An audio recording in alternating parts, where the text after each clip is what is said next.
The Lost Geographer Podcast, Episode 10. We're living in an increasingly globalized society now, and it's not going to change anytime soon. The coffee you drink comes from beans originally grown in South America. The watch you wear was made in Switzerland. The car you use to drive to work is sold by a Japanese automobile manufacturer. Despite this rapid globalization, many people are still unaware of what is going on around them, and this needs to change.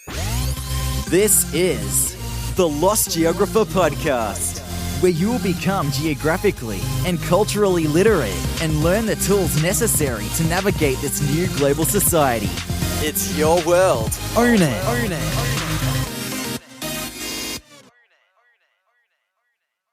Do you want the most out of your next vacation? Why wouldn't you? You've spent so much money already that you don't want to come home empty-handed and miss out on things that could have really made your vacation more fulfilling. Here at the Lost Geographer, we have a personalized vacation guide service where we make it all about you. We tailor it to your interests so that you get the most out of your vacation. For more information, visit www.thelostgeographer.net/guides. Hey everybody, you're listening to the Lost Geographer Podcast, where our goal is to promote geographic and cultural literacy. It's your world, own it. I'm your host, Rohit Amrithar, founder of The Lost Geographer, www.thelostgeographer.net, and we've reached episode 10 on The Lost Geographer Podcast, and as a first-time podcaster, I'm extremely excited that we've made it this far and that we can go even further. So I kind of wanted to take this opportunity to gauge feedback from my listeners and take a look at reviews, talk a little bit about the episodes, and talk a little bit about modern tourism and why I feel like it should be redefined. So for all of you who are all the new listeners, if this is your first podcast you're listening to, welcome. I am excited to share my message with you, as I feel like it will really impact the world and help change the way people look at it. That's my goal. I want to bypass this garbage that the media feeds us on a regular basis that's filtered, fed through 10 middlemen, and is not really the truth, and perpetuates stereotypes. The way they play on human psychology to rake in profits absolutely disgusts me. So that's why I started this. And so what I do is I get people from different countries to come and talk about their country, so you get a real perspective from someone who is from there, and so you know exactly what they're like.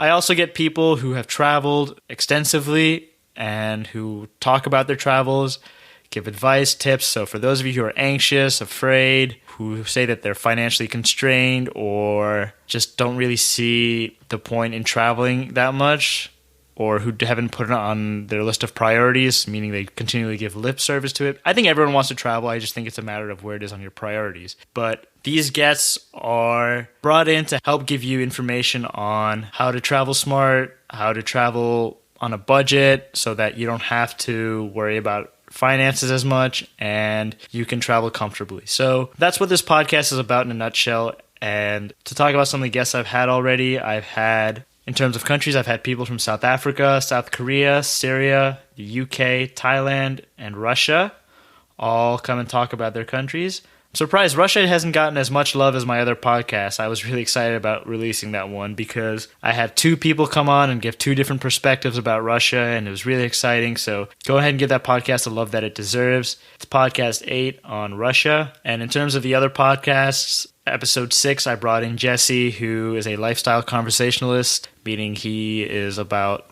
building your lifestyle around what you want and how he comes and explains how travel fits into all of that. And Episode 9, my good friend Neil Heaney, he basically quit his job and has been traveling Europe since then. He's British. And so he comes and talks about how he's been traveling smart and on a budget, and if you run into any problems, how you can handle them. Really good podcast. He also has an awesome video blog that I highly recommend checking out. And so that's Episode 9. You can find all these podcasts on iTunes. Just search the Lost Geographer Podcast. Or you can go on the website, www.thelostgeographer.net. Click on podcasts on the top menu, and you can find all these episodes there. Let's take a look at some of the reviews so far. So far, so good. We've got 23 reviews. 25 stars, 3 4 stars. To all of you who gave 4 stars, I will come and find you. No, I'm just kidding. But let's see. Very informative. Awesome podcast. Made me understand places in an unbiased way. Perfect. Love that. That's exactly what I'm aiming to do from this podcast. Where else? Interesting things. This one written by Shu XZ. Interesting things discussed. I learned things that I can't imagine finding out anywhere else on the web.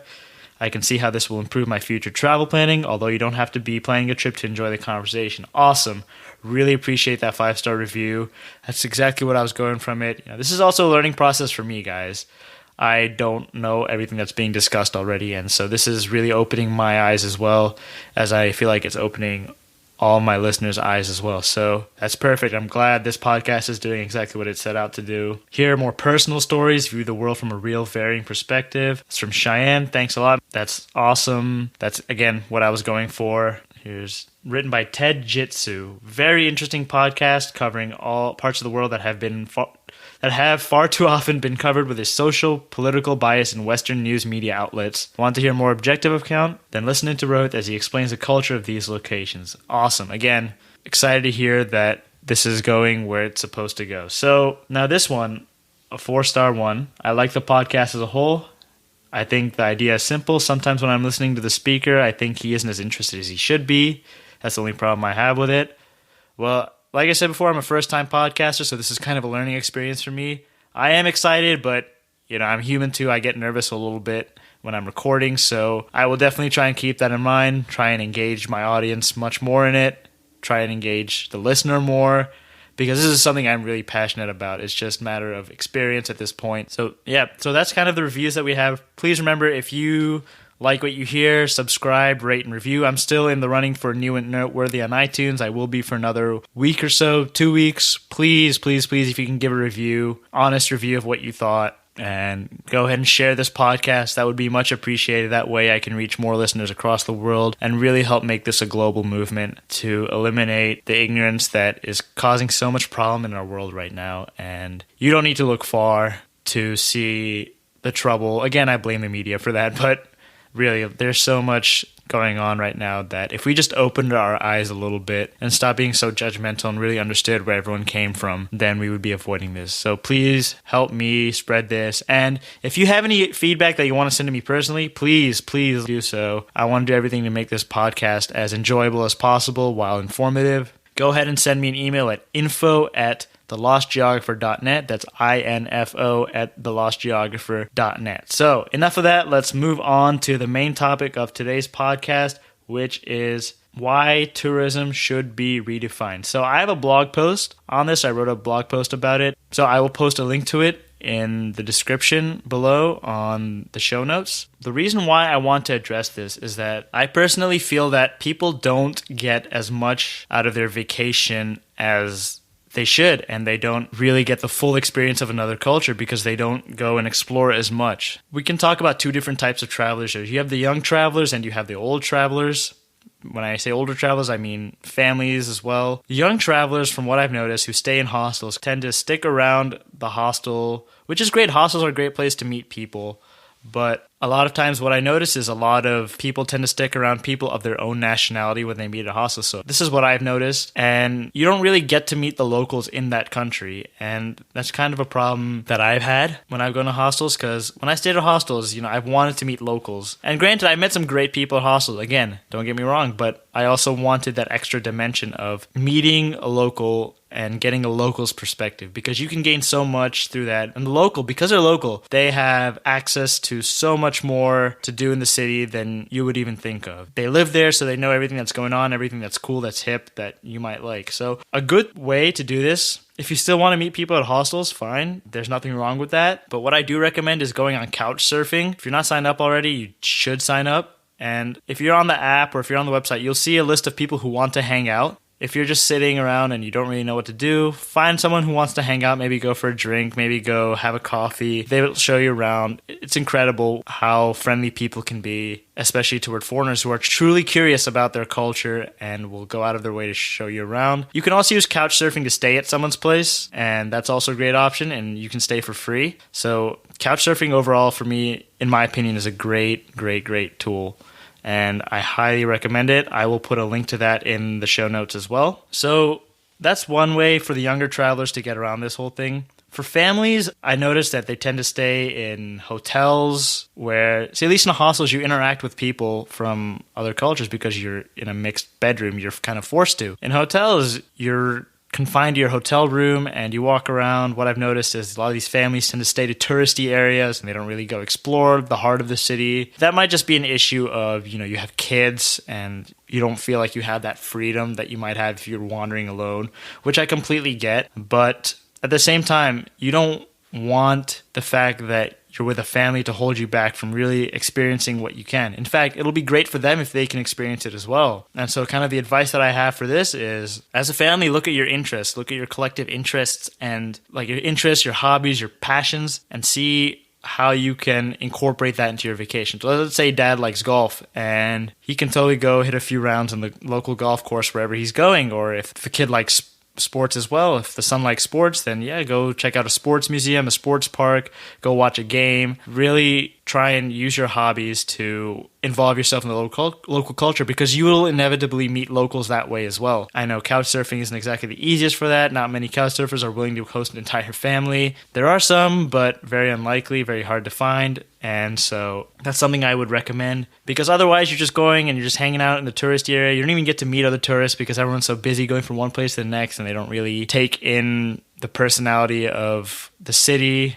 They kind of just walk around, and I want to change that because I feel like that's just, you spend so much money coming this far and you really want the most out of it. You don't want to just be sitting around and you don't want to be just walking around aimlessly, just going from one place to the next. Another thing I noticed is that a lot of people kind of do this whole been there, done that thing. And, my family's definitely guilty of doing that. And it really bothers me because it's just like, if you don't want to go somewhere, why would you bother going somewhere just to say that you have? It's kind of like you're searching for validation. So let's say you, for whatever reason, you went to Italy and you couldn't care less about the Leaning Tower. Why would you go to the Leaning Tower? If you come back and someone says, hey, why didn't you see the Leaning Tower? You can just say, because I didn't want to. It's not something that interests me. Or there was other things that I wanted to see as well. I wanted to go check out maybe Mount Vesuvius because I like volcanoes, or I wanted to explore the Rome Cultural Center. And that's just an example. I'll give you a personal example. I don't care much for art museums. I'm not a huge fan of art. I took an art history class that got me sort of interested in art, and then right afterward I lost any interest in it again. But I don't care much for art museums, and I know some of these art museums are so famous, they're world-renowned, and everyone loves them, and everyone's like, oh, go to them, and I really just don't care that much about it. Personally, when I go to a city or I go to a new place, I really love looking at the way cities are designed. Public transportation, roads, because I eventually want to become an urban planner, so that's just something that really interests me. So I love wandering the streets and looking at the design of the city and how all the transportation networks go together. So that's something that I would do. And I highly, highly encourage that, because when you leave, you're going to feel so much more fulfilled. You feel like you got more out of your vacation. And these vacations aren't cheap. So obviously you want more bang for your buck. So that is how I believe everyone should travel, because you gain so much more knowledge. You come back more intelligent. You come back with a new perspective. And these new perspectives is what's going to help us come together as a planet.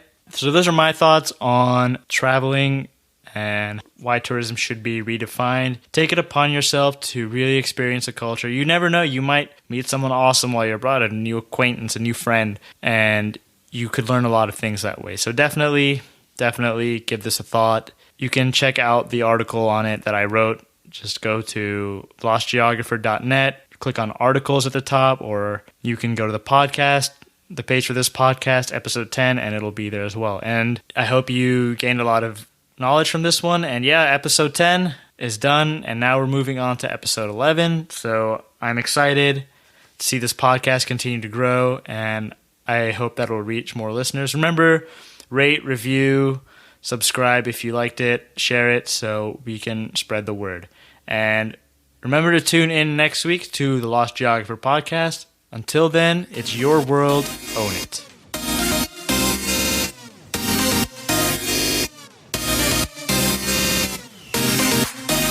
Thank you for listening to this week's episode of the Lost Geographer Podcast.